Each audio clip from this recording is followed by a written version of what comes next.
Kanchipuram Vakula silks నాణ్యత మా ప్రాధాన్యత. మదీనాగూడ, మియాపూర్, హైదరాబాద్ లో త్వరలో శుభారంభం.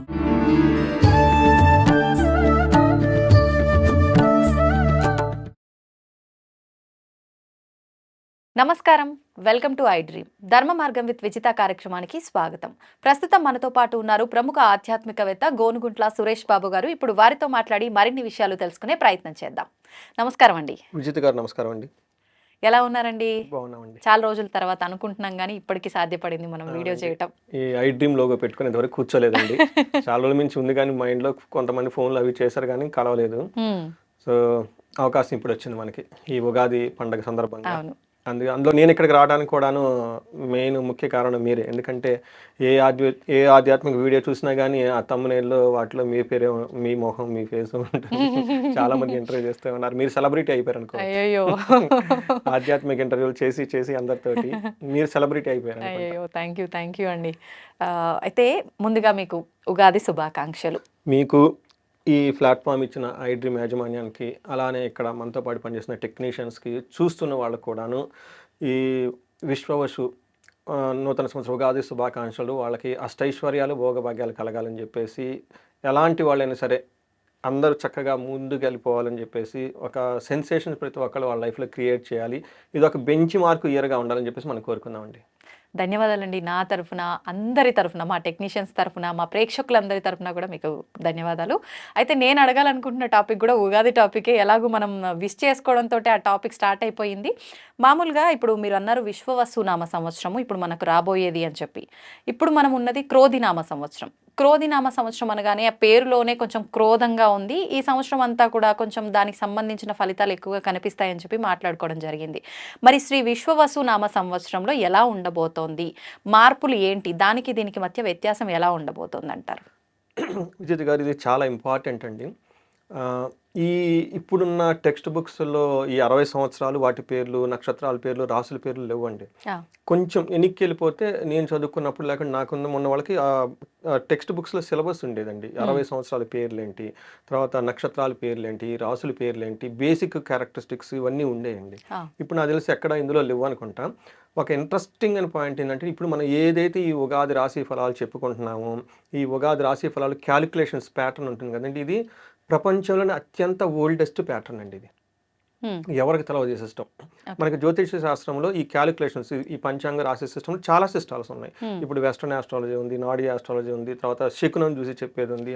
వెస్ట్రన్ కొత్తగా మనకి తజిక్ సిస్టమ్ అని మనకి గ్రీకులు వాడే సిస్టమ్ ఉంది. అది ఇండియా నుంచి తీసుకుని వెళ్ళిపోయి వాళ్ళ ఓన్ స్టైల్లో డెవలప్ చేశారు. ప్రతిదీ మనకి వేదిక్ ఆస్ట్రాలజీ ఇస్ ఆరిజిన్.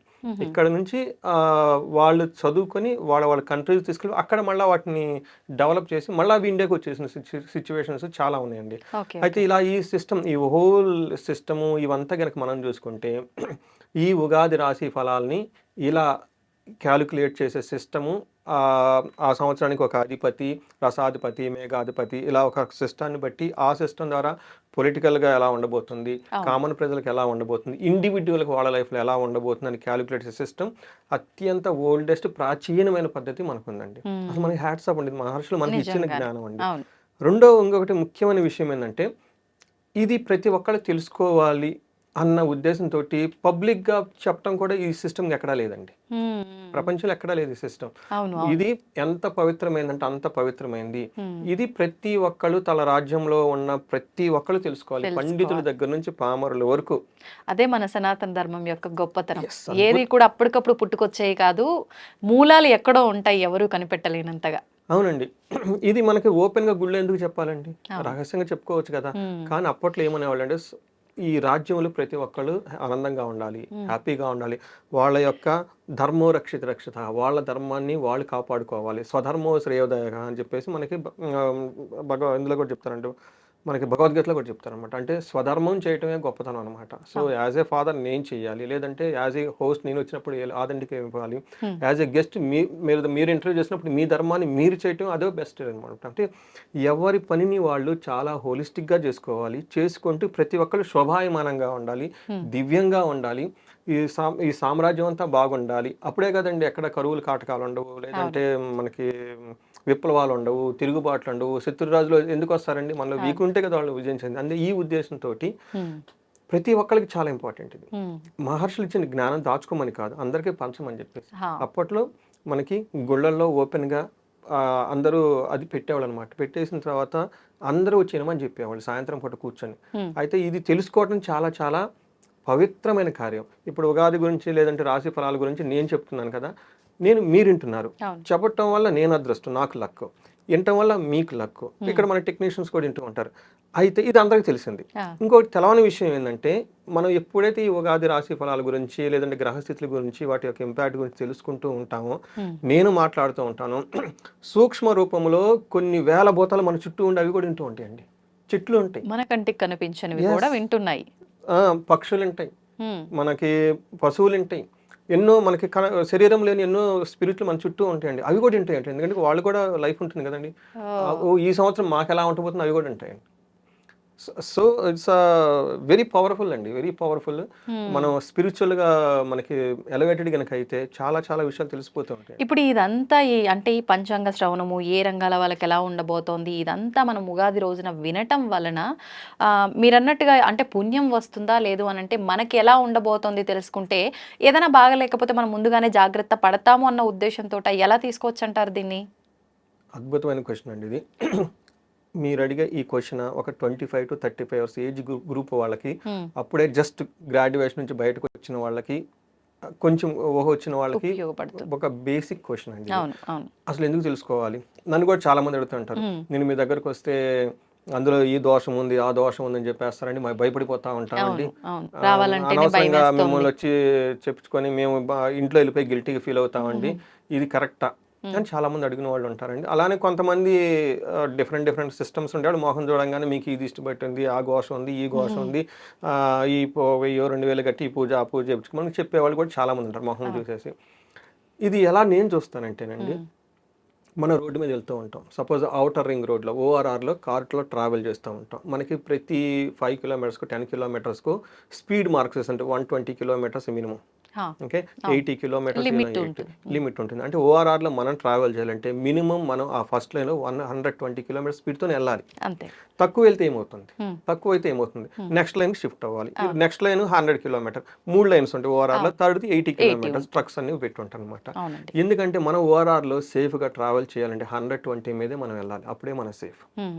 అయితే కొన్నిసార్లు కొన్ని రోడ్లు ఏమని పెడతారంటే పిన్ కార్ అని పెట్టేసి డేంజర్ అని బోర్డు పెడతారు. ఎందుకు పెట్టారు అక్కడ? అది మనల్ని భయపెట్టడానిక, మన అలర్ట్ చేయడానిక? ఏ విధంగా చూసుకోవాలి? మనల్ని భయపెడుతున్నారు రోడ్డు డిపార్ట్మెంట్ వాళ్ళు, లేదా మనకు సేఫ్గా ఏమని అనుకోవాలి? అంటే అది అటు వెళ్తే మనకు ప్రమాదం కాబట్టి ముందే మనని హెచ్చరిస్తున్నారు జాగ్రత్త పడటానికి. Intention is important. అక్కడ గవర్నమెంట్ ఇంటెన్షన్ ఏంటంటే ఇలా కాపాడాలి ఉద్దేశంతో డేంజర్ అని బోర్డు పెట్టుంటారు. ఇంకొక ముఖ్యమైన విషయం, చాలా మంది ఏంటంటే మనం స్కూల్కి వెళ్తూ ఉంటాం, మమ్మీ చెప్తూ ఉంటుంది జాగ్రత్త జాగ్రత్త జాగ్రత్త 1-10 సార్లు. చిన్నప్పుడు కాదండి, ఈవెన్ కాలేజ్ డేస్ వెళ్ళినప్పుడు కూడా జాగ్రత్త జాగ్రత్త. చాలామంది యూఎస్ వెళ్ళిపోతూ ఉంటారు హైయర్ ఎడ్యుకేషన్ గురించి, పేరెంట్స్ ఏడుస్తూ ఉంటారు, ఇంకే జాగ్రత్త, తిన్నావా అంటే మనం తినలేమనా, మన చేత కాదనా? ఎందుకు చెప్తారంటే మన మహర్షులు మన మీద కంపాషనేట్, ఓకే, వీళ్ళు మనమంతా మనువుకు పుట్టిన సంతానం కాబట్టి వాళ్ళ సంతానం జాగ్రత్తగా ఉండాలి కాబట్టి, ఇప్పుడు శని వస్తున్నారు, పీడలు ఉంటే కొంచెం జాగ్రత్తగా ఉండు, ఎక్కువగా ఇన్వెస్ట్మెంట్ చేయొద్దు, అనవసరంగా ఆర్గ్యుమెంట్స్ వచ్చి గొడవలు వచ్చేస్తాయి. ఇప్పుడు రాహు వస్తున్నారు కాబట్టి వృధా జలసాలు చేసి మనకి ఏమంటారు చెడు అలవాట్లు పెట్టే అవకాశం ఎక్కువగా ఉంటుంది, జాగ్రత్తగా పెట్టుకోండి. భార్యాభర్తల మధ్య డైవర్స్ అయ్యే అవకాశం ఎక్కువగా ఉంటుంది, అనవసరంగా ఉంటుంది. ఇది ఎందుకు చెప్తూ ఉంటారంటే మన మీద లవ్, ప్రేమతోటి, కంపాషన్ ఒకటి, మనం ఎప్పుడు నవ్వుతూ ఉండటమే దేవుడికి ఇష్టం అండి. ఎక్కడైనా దేవుడు మనం ఏడుస్తూ ఉండటం ఏ దేవుడికి ఇష్టం ఉండదండి. అలానే ఎవరైనా సరే ఆధ్యాత్మికంగా ఉన్న వాళ్ళు ఏంటంటే మనకు నవ్వుతూ హ్యాపీగా ఉండాలి అని మనకు ముఖ్యమైన ఇంపార్టెంట్. రెండో క్వశ్చన్ మీరు అడిగిన దాంట్లో ఎలా చేసుకోవాలి, దీనివల్ల ఉపయోగం ఏంటంటే మనకి వెట్ ఫ్లోర్ అంటారు, మనం నడుచుకుంటూ వెళ్ళిపోతూ ఉంటాం. పోయేటప్పుడు ఒకసారి నీళ్లు వాటర్ పడి ఉంటాయి, అక్కడ మనం చూడము, ఏమవుతుంది, ఛాన్సెస్ ఆఫ్ వెల్ డౌన్ అంతే కదా, జారి కింద పడిపోతాం అనమాట. అదే అక్కడ ఫస్ట్ మనం తెలుసుకోవాలి, ఇక్కడ వాటర్ ఉంది, ఒక బౌండరీ లాగా పెట్టుకొని ఒక చాక్ పీస్ తోటో లేదంటే walk slowly or floor is wet అని ఒక బోర్డు పెడతారు. ఎందుకు పెడతారండి అంటే మనకు తెలుసుకుంటేనే సగం ప్రాబ్లమ్స్ వాటి. మనకు జ్యోతిష శాస్త్రం చాలా క్లియర్గా చెప్తారంటే awareness is the fundamental secret for the success. తెలుసుకోవటం అనేదే ఒక సీక్రెట్ మన సక్సెస్కి. అలానే ఈ సంవత్సరం ఏమేమి రాబోతుంది, ఎక్కడ అనుకూలంగా ఉంది, ఎక్కడ ప్రతికూలంగా ఉంది, ఫస్ట్ తెలుసుకోవటమే సక్సెస్. అలానే ఇక్కడ వెట్ ఫ్లోర్ అని మనం పోతే నెక్స్ట్ టైం మనం ఆప్షన్ రెమెడీ స్ట్రిక్స్ వాడేస్తాం. ఎలా నేను ఖచ్చితంగా వెళ్ళాలట్టు. అప్పుడు నిదానంగా అడుగులో అడుగు వేసుకుని వెళ్ళిపోతూ ఉంటాం. లేదు అంటే ఆల్టర్నేటివ్ రోడ్ ఏదైనా చూసుకుంటాను. లేదు అంటే నేను జంప్ చేయగలిగితే జంప్, అంతే కదా. ఇవి దాటుకొని అంటే దాటి యొక్క ప్రతికూల పరిస్థితులు మనకి ఎఫెక్ట్ కాకుండా ఉండటానికి కోసం మనం కొన్ని ట్రిక్స్ వాడాలి. ఈ ట్రిక్స్ ఏమంటారు, పరిహారాలు అంటారు, రెమెడీస్ అంటారు.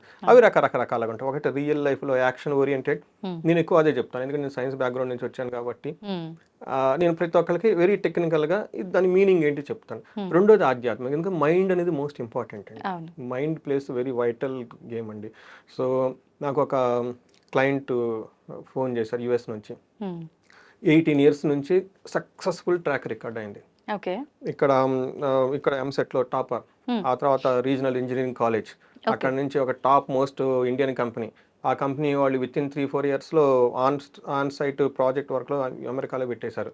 అక్కడ అతను 12 years ప్రోగ్రెస్, గ్రోత్ ఎక్కడ లేదు. టోటల్గా అతను 18 years తర్వాత ఫస్ట్ టైం అతను జాబ్ పోయింది.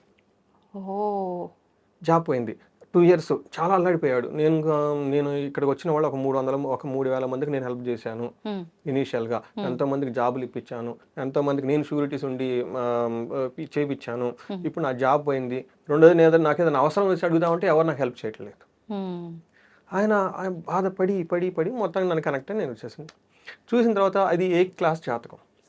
ఈ జాతకం ఇది లేదు అన్నది లేదు. ఆయనేమో నాకు ఫోన్ చేసి ప్రపంచం అంతా ఆయన ఎత్తిన పడిపోయినట్టు తెగ బాధపడిపోతున్నాడు. ఎట్లా చేయాలి నాకు అర్థం కాలేదు. నేను ఫస్ట్ కాల్ ఎత్తిన తర్వాత, ఏమండి నేను ఒక క్వశ్చన్ అడుగుతాను, స్ట్రైట్గా ఆన్సర్ చెప్పండి. మీ జీవితంలో ఒక్క జాబు లేదు ప్రస్తుతం అన్న తీసేసి ఇంక లేనిది ఏంటి చెప్పమన్నాను. ఆలోచించేస్తున్నాడు. భార్య చక్కగా ఉంది, 18 years నుంచి కాపురం, 2 పిల్లలు బాగా అడల్ట్స్, వాళ్ళు చక్కగా స్కూల్కి వెళ్తున్నారు, ఇన్కమ్ ఉంది, ఆల్రెడీ సొంత ఇల్లు కొనుక్కున్నారు, కారు, ఇంకేం లేదు. ఆలోచించేస్తున్నారు. చూసారా, మీ లైఫ్లో మీరు ప్రతిదీ ఉంది, లేనిది ఒక్కటే 2 years బ్యాక్ జాబ్ పోయింది. డోంట్ వరీ, ఆ జాబ్ విత్ ఇన్ 6 monthsలో మళ్ళా వస్తుంది. ఈ మైండ్ని చూసారా, ఈ 2 years నుంచి అతను ఫ్రిక్షన్ పడిపోతున్నాడు. నాకెందుకు జాబ్ పోయింది, నేను చాలా మందికి హెల్ప్ చేశాను, ఇది ఎందుకు నాకు చేయట్లేదు. చూసారు, ఈ మైండ్ ఈజ్ ద వెరీ. అంటే అంత సక్సెస్ని చూసి ఒకేసారి ఓటమి, మనకు గెలుపు ఓటములు సహజం అంటారు కానీ అంత సక్సెస్ని చూసిన తర్వాత మళ్ళీ ఏదైనా చిన్నది జరిగినా కూడా అది మనకు అంత పెద్దగా కనిపిస్తుండడానికి ఇది ఒక మంచి ఉదాహరణ. ఇక్కడ రోల్ ఆఫ్ ఆస్ట్రాలజీ వస్తుంది. అతనికి నేను 4 యోగాలు ఉన్నాయి అతని యోగంలో. ఈ యోగాలు 4 చెప్పాను. అంతవరకు ఏమంటే bits and pieces, question answers endless వెళ్ళిపోతుంది. అదంతా స్టాప్ ఇట్. నేను చెప్పింది రాసుకోండి అని 4 పాయింట్లు. సార్ నేను పెన్ను వాడలేదు, పర్లేదు పెన్ను కొనుక్కొచ్చుకో, రేపు కాల్ చెప్పి పెన్ను తీసుకుని నోట్బుక్ రాపిచ్చాను నేను. Yoga number 1, yoga number 2, yoga number 5 yoga చెప్పాను.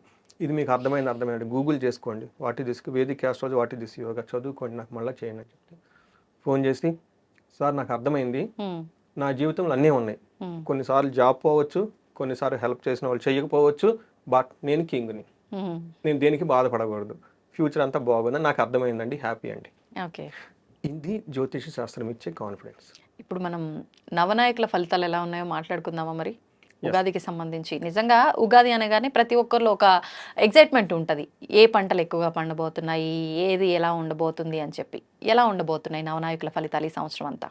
దానికంటే ముందు మీరు ఒక క్వశ్చన్ అడిగారు. క్రోధి నామ సంవత్సరం, విశ్వవసు నామ సంవత్సరం. ఈ పేరులోనే ఉందండి. క్రోధి అంటే కోపం, యాంగర్.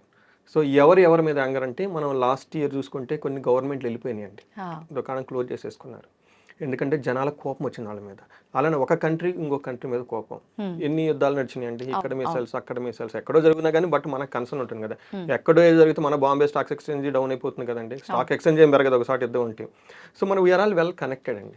అంతేకాకుండా మనకి బంగ్లాదేశ్లో గవర్నమెంట్ మారిపోయింది. అలాంటి బంగ్లాదేశ్ లాంటిది కంట్రీ ఇంకొక కంట్రీ, సౌత్ ఆఫ్రికాలో ఒక కంట్రీ మారిపోయిందండి.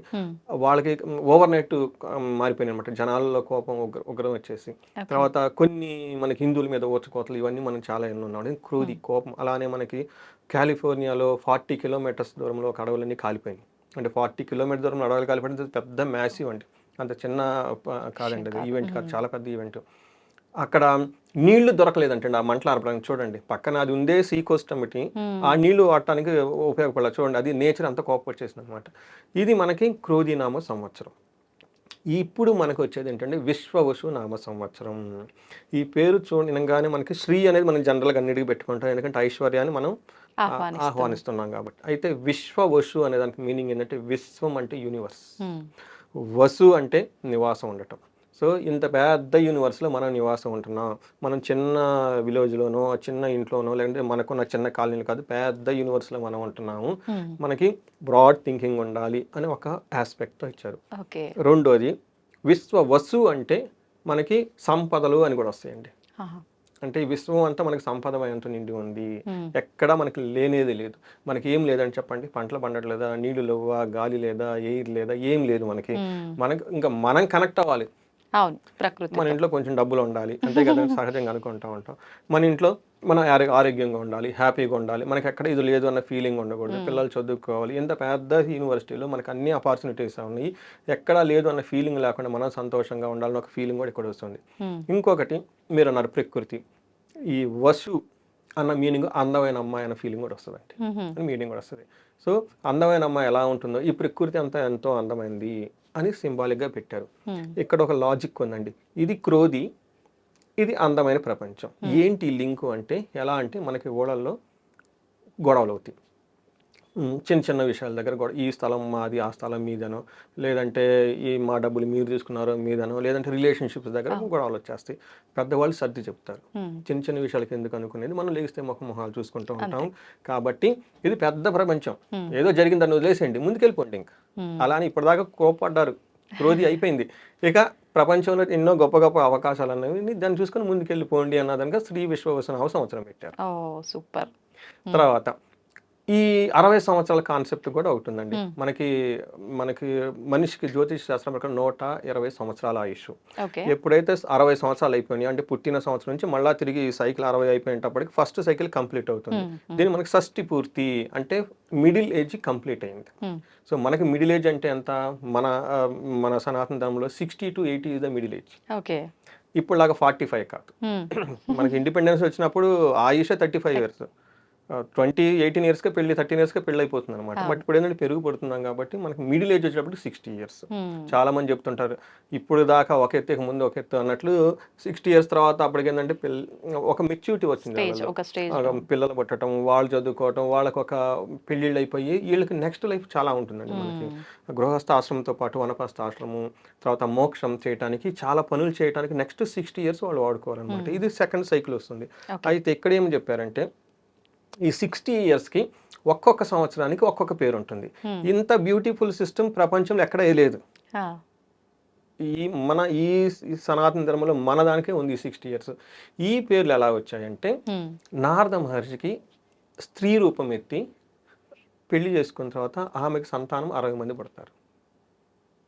ఈ 60 మంది ఆమె పెళ్లి చేసుకునేది రాజుని అనమాట.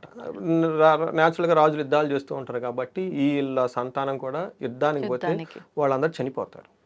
చనిపోయిన తర్వాత ఏంటి నాకు ఈ గర్భశోకం అని చెప్పేసి నారాయణ నారాయణ నేను అనుకుంటూ ఉంటాను కదా, నాకు ఇచ్చేది ఇదేనా అని చెప్పేసి రోధిస్తూ అనమాట. అప్పుడు విష్ణుమూర్తి వచ్చేసి వీళ్ళంతా ఎక్కడికి పోలేదు, నువ్వు కాలపురుషుడు. నారాయణుడు అంటే ఎవరంటే కాలపురుషుడు. నారద మహర్షి ఒక జ్ఞానం ఉంటుంది.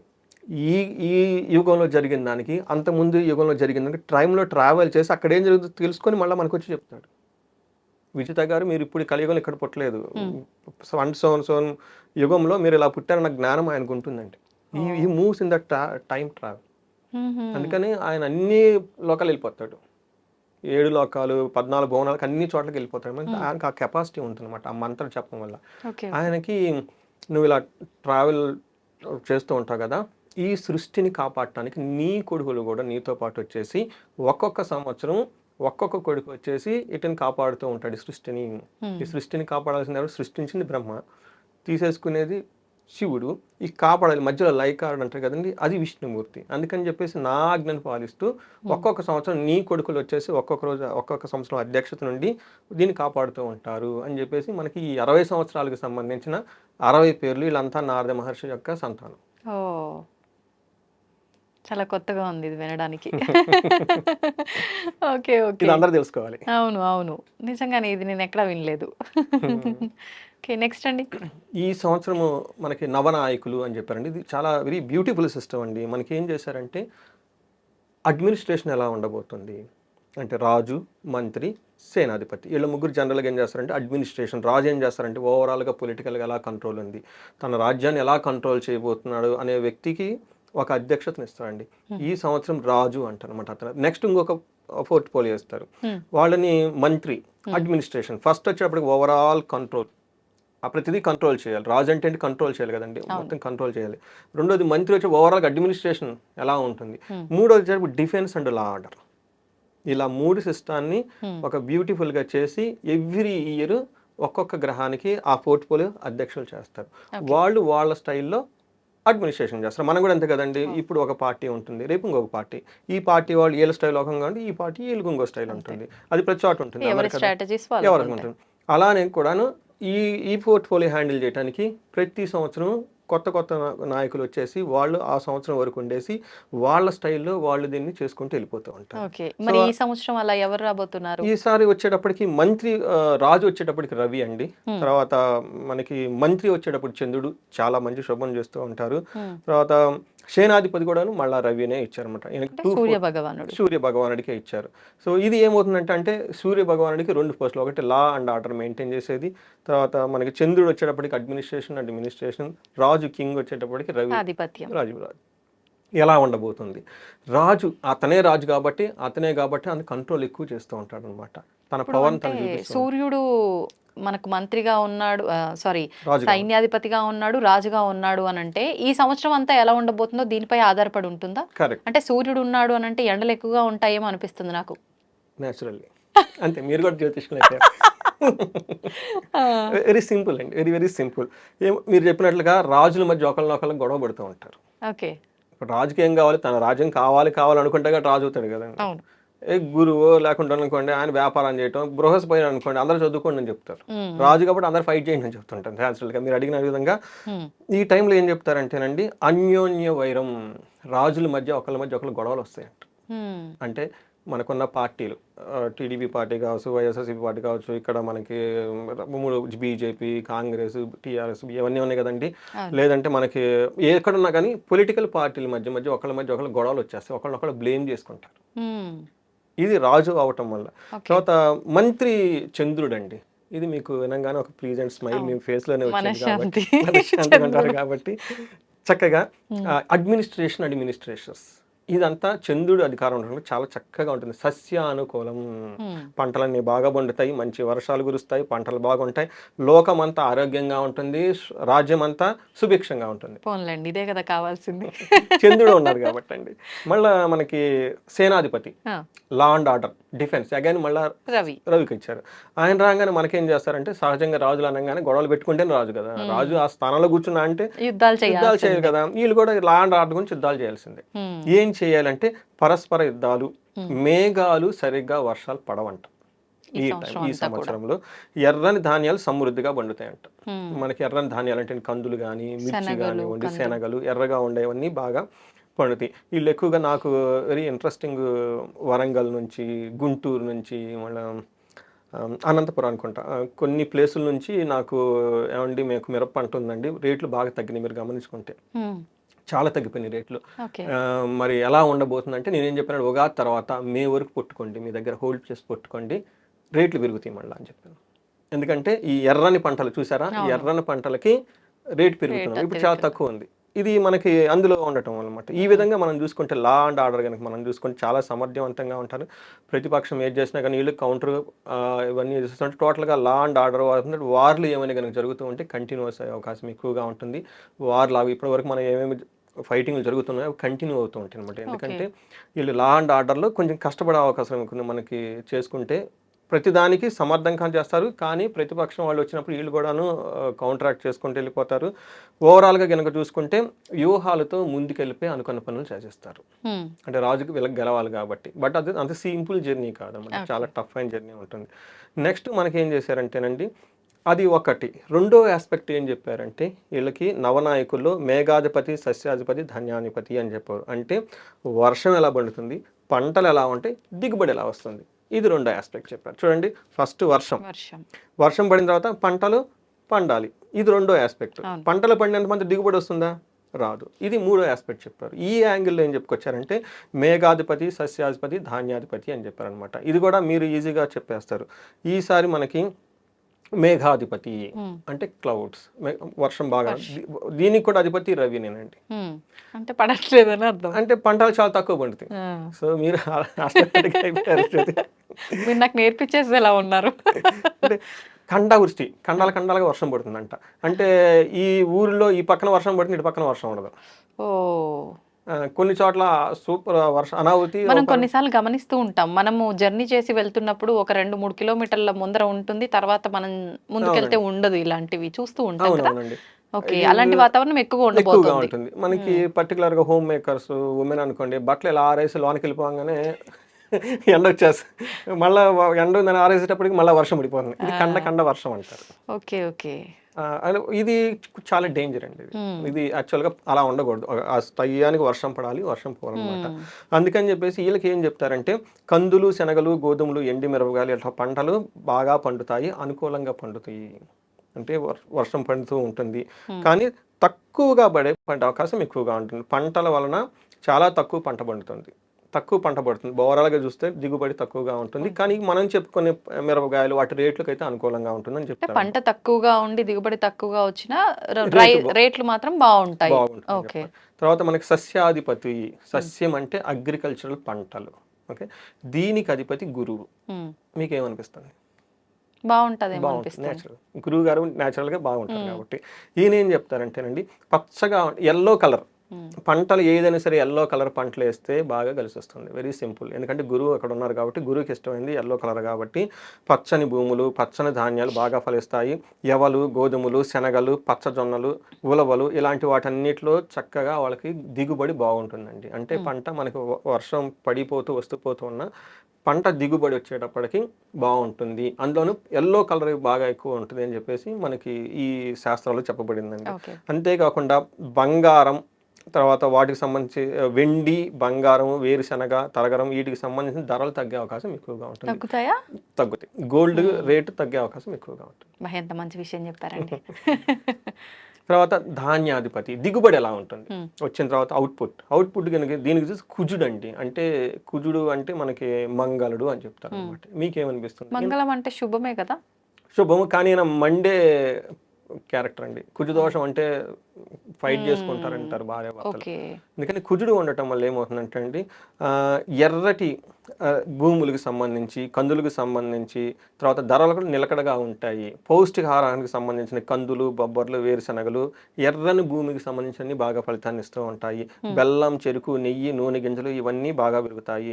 తర్వాత కందులు, పెసరలు, మినువులు, శనగలు వీటికి మంచి ధరలు ఉంటాయి. సో కందులు, ఎర్రటి వాటికి అన్నిటికీ ఈ సంవత్సరం మనకు ఉగాది తర్వాత మంచిగా రేట్లు ఉండే అవకాశం ఎక్కువగా ఉంది. ఇవి మనకి 3 రీజన్స్ మనం ఇప్పటిదాకా చెప్పుకున్నామండి. అందులో మనకి ఏం చెప్పుకున్నాం, వర్షాలు ఎలా పడతాయి, పంటలు ఎలా ఉంటాయి, అవుట్పుట్ మనకి దిగుబడి ఎలా ఉంటుంది, 3 చెప్పుకున్నాం. నెక్స్ట్ మనం ఇందులో ఇంకొకటి చెప్పారనమాట. ఇది వచ్చేటప్పటికి ఇప్పుడు ఇందాకేమో రాజుల గురించి, ఇప్పుడేమో రైతుల గురించి, ఇప్పుడు నెక్స్ట్ 3వ కేటగిరీ ఏంటంటే వాళ్ళకి బిజినెస్ పీపుల్, బిజినెస్ చేసే వాళ్ళకి ఎలా ఉంటబోతుంది. ఇందులో వాళ్ళకి అర్ఘాధిపతి, రసాధిపతి, నీరసాధిపతి అని 3 రకాలుగా డివైడ్ చేశారు. ఇందులో అర్ఘం అంటే కాస్ట్, అంటే టోటల్ ఓవరాల్గా పంటలకు సంబంధించిన ప్రోడక్ట్స్ చాలా ఉంటూ ఉంటాం మనం. ఏమేంటి గూడ్స్ అంటాం కదా, బంగారం కానివ్వండి, లేదంటే ఇవి కార్లు, టీవీలు, ఎలక్ట్రికల్ ఐటమ్స్ ఇవన్నీ కూడాను వాటి రేట్లు ఎలా ఉంటాయి. రసాధిపతి అంటే కమోడిటీస్, అంటే నాన్ డ్రై రిలేటెడ్ ఉంటాయి అనమాట. నాన్ డ్రై అంటే మనకి కందులు కానివ్వండి వీటికి సంబంధించిన కొన్ని చాలా ఉంటాయి అనమాట. నీరసాధిపతి అంటే మెటల్స్, జెమ్ స్టోన్స్ ఇవి ఎలా ఉండబోతున్నాయి. ఇందులో మనకి కనుక చూసుకుంటేనండి, అర్ఘాధిపతి ప్రైసెస్ రేటు మళ్ళీ సూర్యుడు అండి. సూర్యుడు ఉండటం వల్ల కాస్ట్ ఆఫ్ ప్రొడక్ట్స్ అవన్నీ ఎలా ఉంటాయంటే చాలా ఎక్కువగా రేట్లు పెరుగుతూ ఉంటాయి అనమాట, మండుతూ ఉంటాయి అనమాట. మీకు ఇందాక చెప్పుకున్న రవి ఏంటంటే ఆక్యుపై చేసుకుంటాడు, తనకు కావాలి రేట్లు కావాలి అన్నట్లు. వీళ్ళు ఎర్రని ధాన్యం అగైన్ కనుక మీరు ప్రతిసారి మనం ఎరుపు ఎల్లో ఈ 2 బాగా ఎక్కువ కలిసి వచ్చే పంటలు, రైతులకి దిగుబడి బాగుంటుంది, వాటి మీద గ్రోత్ ఎక్కువ ఉంటుంది. ఎర్రని ధాన్యాలకు వృద్ధి కలుగుతుంది. వెండి బంగారం రేట్లు పెరుగుతూ ఉందని ఇక్కడ చెప్తూ ఉంది, ఇందాక మనం తగ్గుతూ ఉందని రెండూ చెప్తుంది. అంటే ఎక్కువ పెరిగి తగ్గు ఎక్కువ అవకాశం ఎక్కువగా ఉంటుంది. ఎర్రని రంగులు, ఎర్రని బట్టలు, ఎర్రని గులాబీలు, ఏరుశనగలు, కొబ్బరి నూనెలు ఇలాంటి అన్నిటికి కూడా రేట్లు పెరిగే అవకాశం ఎక్కువగా ఉంటుంది. అందుకని అగ్రికల్చర్ ప్రోడక్ట్లు ఎవరైనా కనుక వాళ్ళు నిల్వ పెట్టుకుంటే మే తర్వాత వీళ్ళకి రేట్లు విపరీతంగా పెరిగేసి ఇప్పుడు అమ్ముకుంటే లాస్ వచ్చే అవకాశం ఎక్కువగా ఉంది. అప్పటి వరకు హోల్డ్ చేసి పెట్టుకోవాలి. రసాధిపతి శని అంటే నాన్ డ్రై ఐటమ్స్ ఏమైనా గనుకుంటే, అంటే ఏంటి మనకి షుగరు, మిల్క్, తర్వాత స్వీట్స్, ఆయిల్స్, తర్వాత ఫుడ్ ఐటమ్స్. ఈ ఫుడ్ ఐటమ్స్ వీటన్నిటి గురించి సంబంధించి చూసుకుంటే రసాధిపతి వల్ల ధరలు తక్కువ అయ్యే అవకాశం ఎక్కువగా ఉంది.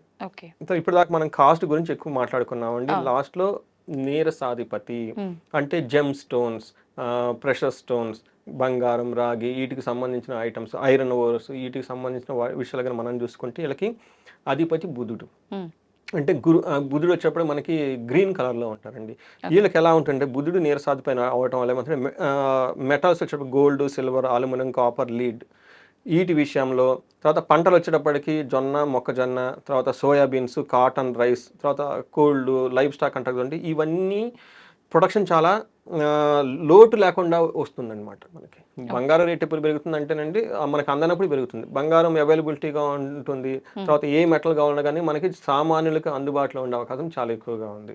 సో మోస్ట్లీ రేట్లు తగ్గొచ్చు, ప్రొడక్షన్ వాటిలో పెరగచ్చు. ఈ విధంగా మనకి నవనాయకులు అని చెప్పేసి 3 సెట్ ఆఫ్ కేటగిరీగా డివైడ్ చేశారండి. ఒకటి అడ్మినిస్ట్రేషన్, 2 ప్యూర్లీ నేచర్, వర్షాలు, అగ్రికల్చరల్ ప్రొడక్ట్స్ అవుట్పుట్, 3 వచ్చేప్పటికి బిజినెస్ పీపుల్కి ఎలా ఉంటుంది అని. నిజంగా చాలా డీటెయిలింగ్గా వివరించారండి. ప్రతిది కూడా పిన్ టు పిన్ మంచిగా అందరికీ అర్థమయ్యేటట్టు చాలా చక్కగా వివరించారు. ధన్యవాదాలు. ధన్యవాదాలండి.